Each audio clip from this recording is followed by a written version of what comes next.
It was a bleached bone afternoon, with a cloudless sky and a monstrous sun. The air trembled like a mass of gelatinous ectoplasm. No wind blew. Through the swelter came a worn black Plymouth, coughing and belching white smoke from beneath its hood. It wheezed twice, backfired loudly, died by the side of the road. The driver got out and went around to the hood. He was a man in the hard winter years of life, with dead brown hair and a heavy belly riding his hips. His shirt was open to the navel, the sleeves rolled up past his elbows. The hair on his chest and arms was gray. A younger man climbed out on the passenger side, went around front too. Yellow sweat explosions stained the pits of his white shirt. An unfastened, striped tie was draped over his neck like a pet snake that had died in its sleep. "Well?" the younger man asked. The old man said nothing. He opened the hood. A calliope note of steam blew out from the radiator in a white puff, rose to the sky, turned clear. "Damn," the old man said, and he kicked the bumper of the Plymouth as if he were kicking a foe in the teeth. He got little satisfaction out of the action, just a nasty scuff on his browned wingtip and a jar to his ankle that hurt like hell. "Well?" the young man repeated. "Well, what? What do you think? Dead as the can opener trade this week. Deader. The radiator's chicken-pocked with holes." "Maybe someone will come by and give us a hand." "Sure." "A ride, anyway." "Keep thinking that, college boy." "Someone is bound to come along," the young man said. "Maybe. Maybe not. Who else takes these cut-offs? The main highway. That's where everyone is. Not this little no-account shortcut." He finished by glaring at the young man. "I didn't make you take it," the young man snapped. "It was on the map. I told you about it, that's all. You chose it. You're the one that decided to take it. It's not my fault. Besides, who'd have expected the car to die?" "I did tell you to check the water in the radiator, didn't I? Wasn't that back as far as El Paso?" "I checked. It had water then. I tell you, it's not my fault. You're the one that's done all the Arizona driving." Yeah, the old man said, as if this were something he didn't want to hear. He turned to look up the highway. No cars, no trucks. Just heat waves and miles of empty concrete in sight. They seated themselves on the hot ground, with their backs to the car. That way it provided some shade, but not much. They sipped on a jug of lukewarm water from the Plymouth and spoke little till the sun fell down.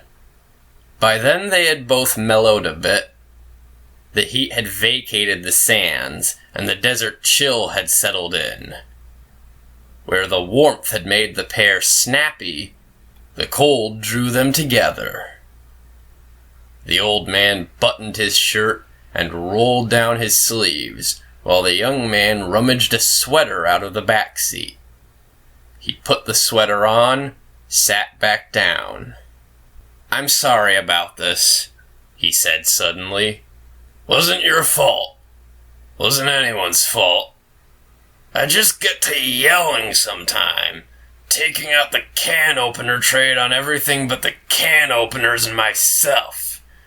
The days of the door-to-door salesman are gone, son."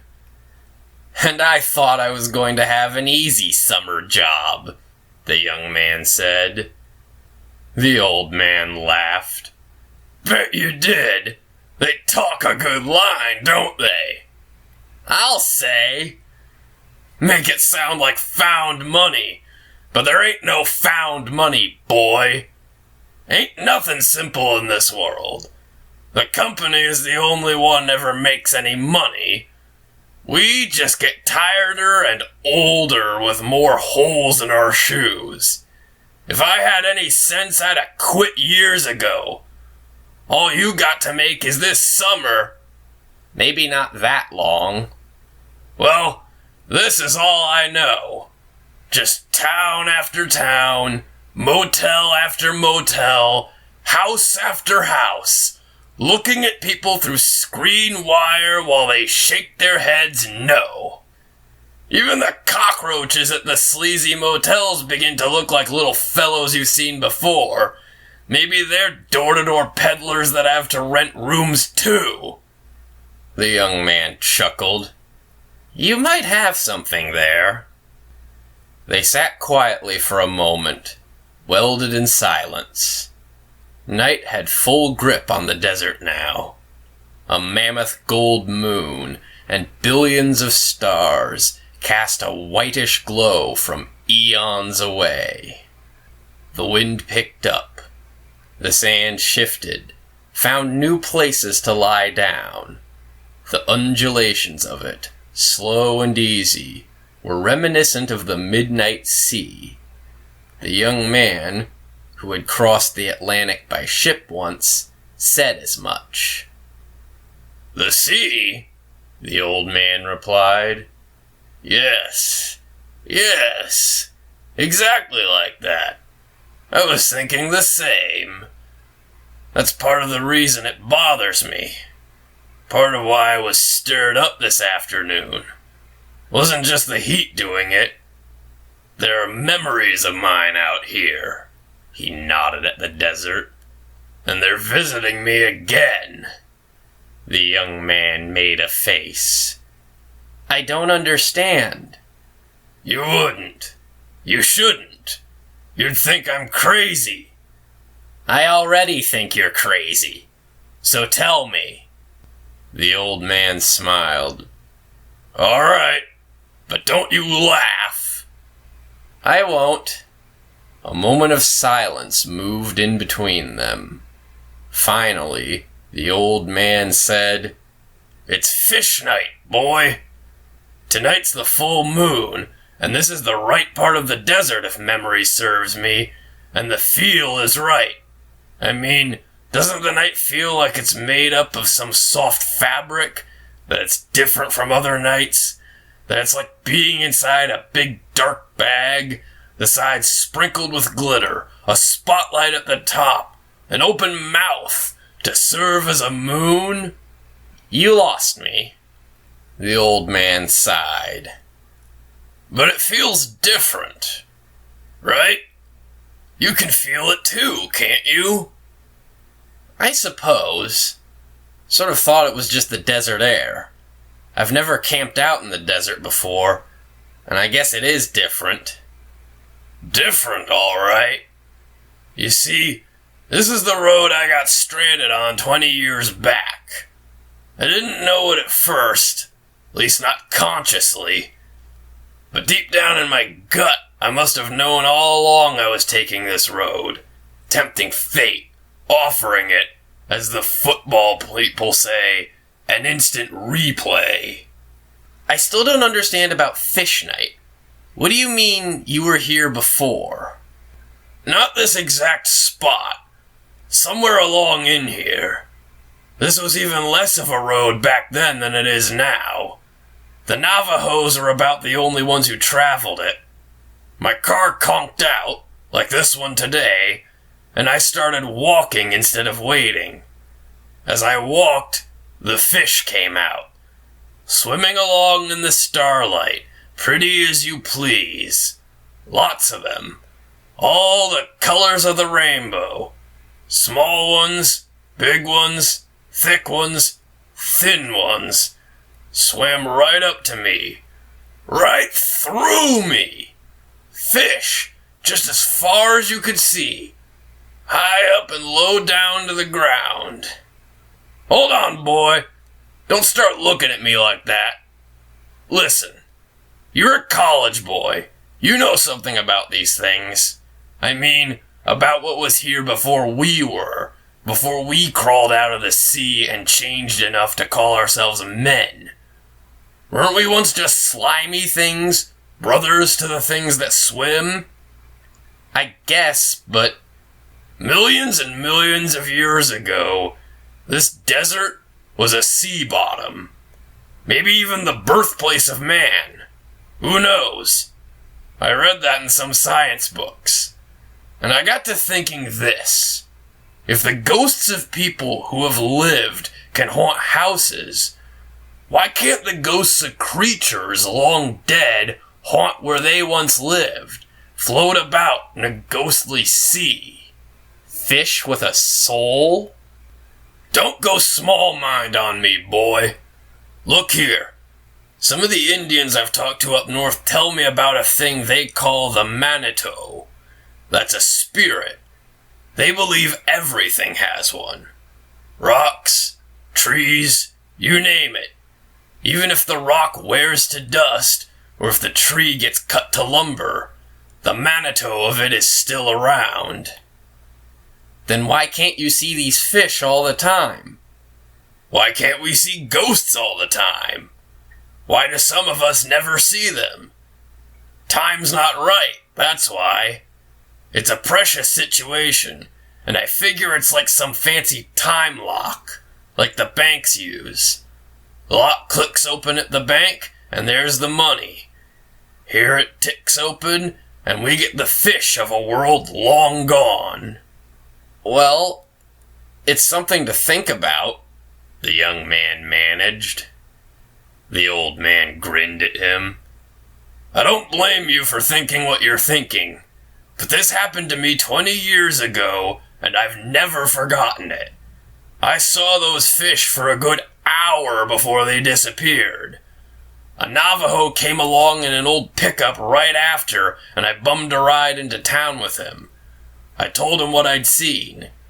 He just looked at me and grunted. But I could tell he knew what I was talking about. He'd seen it too, and probably not for the first time. I've heard that Navajos don't eat fish for some reason or another, and I bet it's the fish in the desert that keep them from it. Maybe they hold them sacred. And why not? It was like being in the presence of the Creator, like crawling back inside your mother and being unborn again, just kicking around the liquids with no cares in the world. I don't know. That sounds sort of fishy, the old man laughed. It does.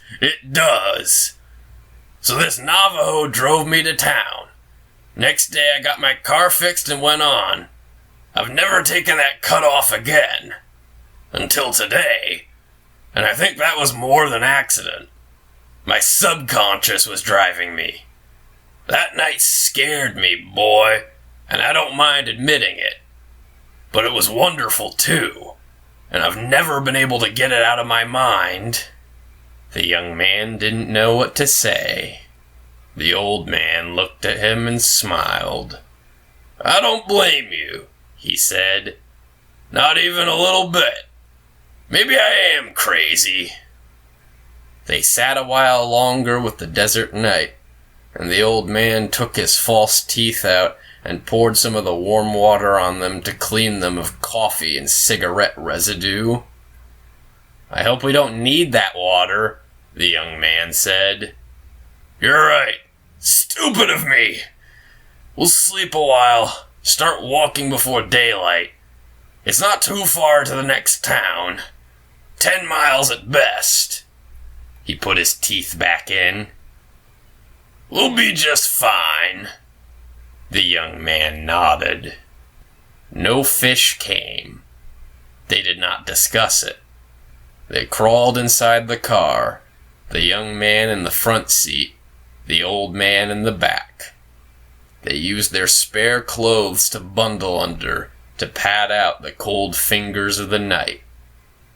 Near midnight, The old man came awake suddenly, and lay with his hands behind his head, and looked up and out the window opposite him, studied the crisp desert sky. And a fish swam by, long and lean and speckled with all the colors of the world, flicking its tail as if in goodbye. Then it was gone.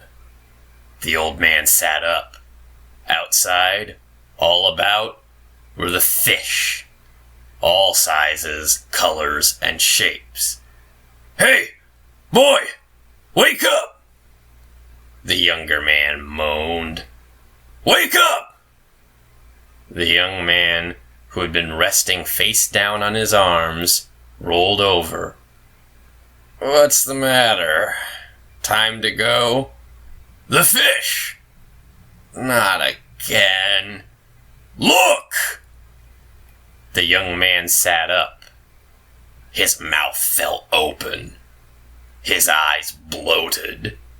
Around and around the car, faster and faster, in whirls of dark color, swam all manner of fish. "Well, I'll be... How? I told you!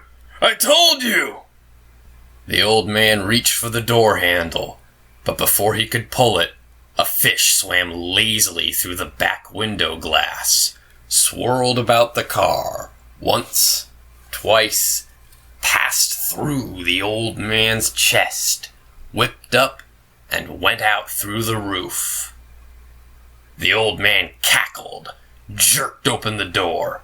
He bounced around beside the road, leaped up to swat his hands through the spectral fish. "Like soap bubbles," he said. "No, like smoke." The young man, his mouth still agape, opened his door and got out. Even high up, he could see the fish. Strange fish, like nothing he'd ever seen pictures of or imagined. They flitted and skirted about like flashes of light. As he looked up, he saw, nearing the moon, a big dark cloud. The only cloud in the sky. That cloud tied him to reality suddenly, and he thanked the heavens for it.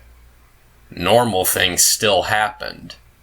The whole world had not gone insane. After a moment, the old man quit hopping among the fish and came to lean out on the car and hold his hand to his fluttering chest.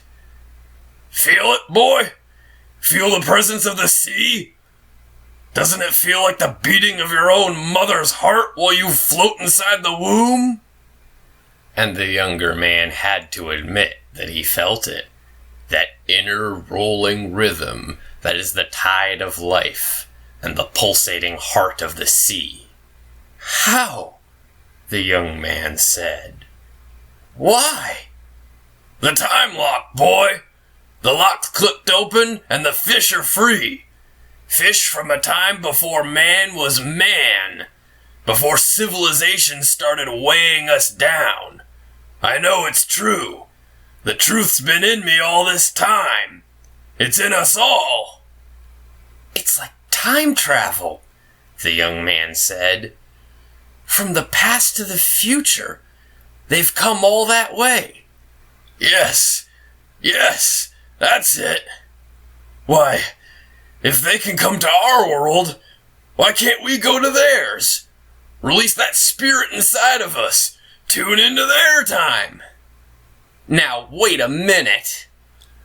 "My God, that's it. They're pure, boy, pure. Clean and free of civilization's trappings. That must be it. They're pure, and we're not. We're weighted down with technology. These clothes, that car." The old man started removing his clothes. "Hey," the young man said, "you'll freeze." "If you're pure, you're completely pure," the old man mumbled. "That's it. Yeah, That's the key. You've gone crazy. I won't look at the car, the old man yelled, running across the sand, trailing the last of his clothes behind him. He bounced around the desert like a jackrabbit. God, nothing is happening. Nothing, he moaned. This isn't my world. I'm of that world. I want to float free in the belly of the sea, away from can openers and cars and... The young man called the old man's name.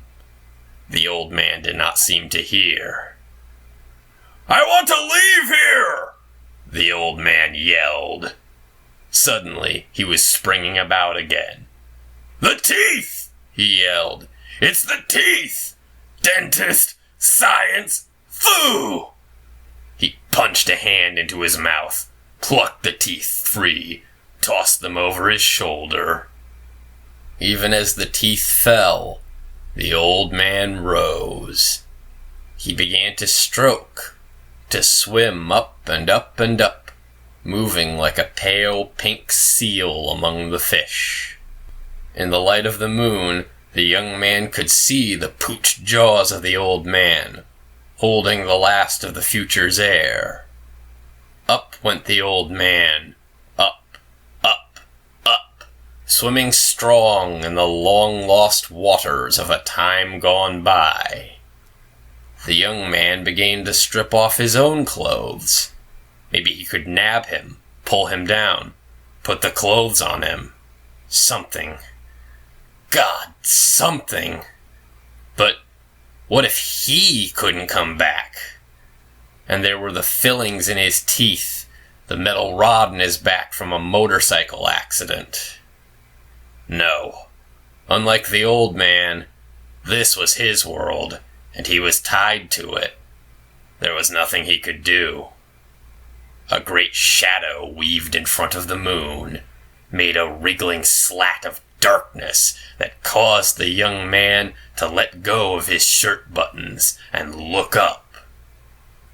A black rocket of a shape moved through the invisible sea. A shark, the granddaddy of all sharks, the seed for all of man's fear of the deeps. And it caught the old man in its mouth, began swimming upward toward the golden light of the moon.